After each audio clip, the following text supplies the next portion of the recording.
But first, as we slowly move out of lockdowns, there are two big issues that still need sorting out. The first, what are the things that you'll have to be vaccinated in order to do?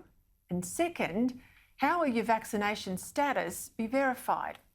Now, there's some decisions that need to be made here. Do we check who comes into Australia, for instance? How do we check if people are vaccinated? What sort of quarantine will be required for those that are and for those that are not? We're building new government-run quarantine facilities costing hundreds of millions of dollars. At the same time, as we're trialling home-based quarantine, do we know who gets one and who'll get the other? We use the term vaccine passport interchangeably, but we're really talking about two distinct things here. The first, a passport or digital document to move around our local community and accessing restaurants and the like. And second, a vaccine passport in the traditional use of the term passport that allows us to get in and out of Australia and travel the world again. In New South Wales, we're told from mid-October, once 70% of adults are fully jabbed, fully vaccinated residents, only those fully vaccinated, well, they'll be released from stay-at-home orders. They'll be able to shop and eat and receive visitors in their homes. Now, that's great for the fully vaccinated. But how is the restaurant, for argument's sake, supposed to tell who's vaccinated and who's not?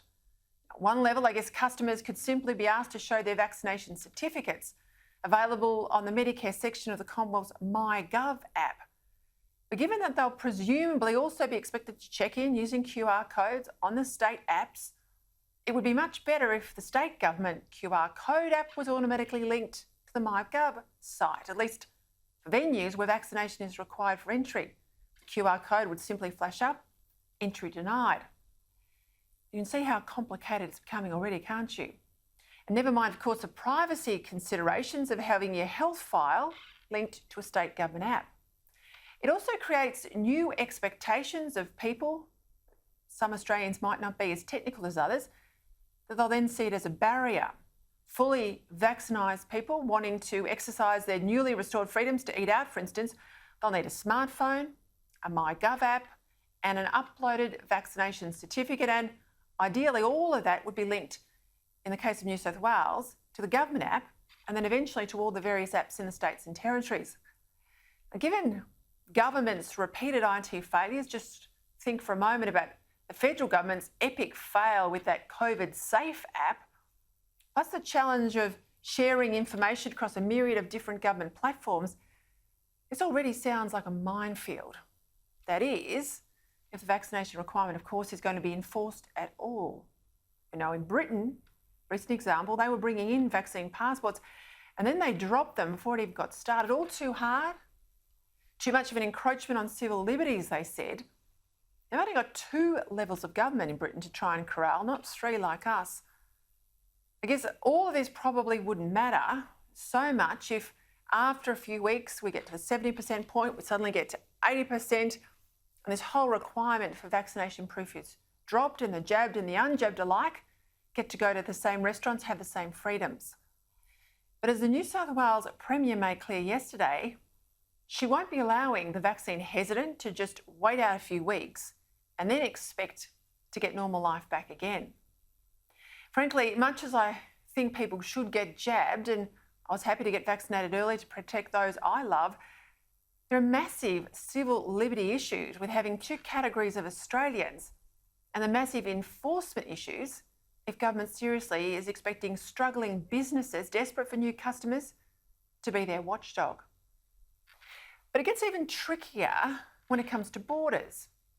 After shutting ourselves off from the world to keep the virus out, it's such inconvenience and heartache to so many, and having endured repeated lockdowns, I can't see Australians being relaxed about letting anyone and everyone come back into Australia once the international borders are reopened. Yesterday, the federal government reportedly awarded a $75 million tender to the IT firm Accenture to develop a new border pass, a digital border pass for international travel. Now, this pass will replace the old incoming passenger card. You'll remember it well when you've flown into Australia, and the current COVID declaration form. It's all supposed to enable the states, we're told, to track and trace incoming travellers. So it'll all presumably have to then link in with the state-based QR code systems. Essentially, it's there And we're told, quote, to digitally verify COVID vaccination details. Now, this is vital, not just to minimise our exposure to the virus coming in from overseas and, of course, any new variants, but also to ensure that only properly vaccinated people get to quarantine at home or reduced quarantine, or maybe if coming from some countries, eventually no quarantine at all. But again, you can see the difficulty, can't you? Apart from the usual problems building these apps, what's to stop incoming travellers who don't want to spend 2 weeks in hotel quarantine or pay $3,000 just telling fibs about the vaccination status?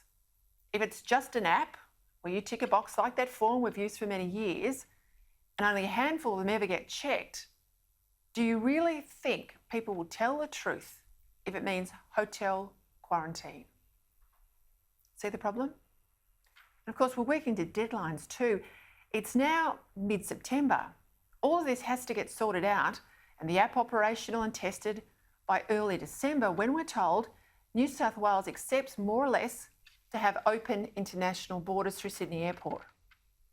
As much as technology has been a COVID saviour in some states, in others, it's been an abject failure, like Victoria, which only went to mandatory QR codes a couple of months ago, a year after New South Wales did.